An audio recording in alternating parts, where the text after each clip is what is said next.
شیطان نے جب انکار سجدہ کیا، ہم تو یہ کہتے ہیں کہ ہمیں شیطان نے بہکا دیا، لیکن شیطان نے جب انکار سجدہ کیا اور خود بہک گیا تو اس وقت کوئی دوسرا شیطان تو نہیں تھا جس نے شیطان کو بہکایا، وہ نفس تھا جس نے شیطان کو شیطان بنایا۔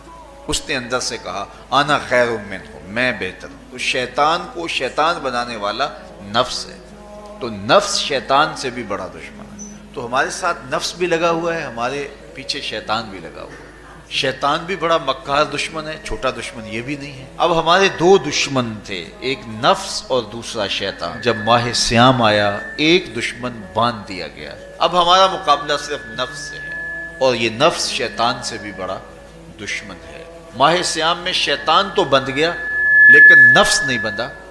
اب ہمیں اپنے نفس کو کمزور کر کے اپنی فتح حاصل کرنی ہے اور تقوی کی منزل کو پانا ہے۔ شیطان تو اللہ نے باندھ دیا، اب نفس کو کیسے باندھیں؟ شیخ فرید الدین عطار بولے نفس نہیں مرتا، لیکن اگر 3 اسلحے تیرے پاس ہوں تو یہ ٹھہر بھی نہیں سکتا۔ وہ 3 اسلحے کون سے ہیں؟ خاموشی کا خنجر، بھوک کی تلوار اور تنہائی کا نیزہ۔ یہ 3 اسلحے ایسے ہیں، اگر تو یہ لے کر کے نفس پہ ٹوٹ پڑے تو پھر نفس کا مقابلہ تیرے لیے آسان ہوگا۔ تنہائی میں عافیت ہے، خاموشی میں عافیت ہے اور بھوک میں عافیت ہے، اور یہ ساری چیزیں روزے میں میسر ہیں، اور یہ تینوں چیزیں تمہارے نفس کو کمزور کرنے والی ہیں۔ شیطان بند گیا، نفس کمزور ہو گیا، اور جب نفس کمزور ہو گیا، کمزور ہوتا ہے، یہ نفس مرتا نہیں ہے، یہ اندر والا چور جو ہے وہ اتنی آسانی سے قابو آتا ہی نہیں ہے، یہ پھر سر اٹھا لیتا ہے۔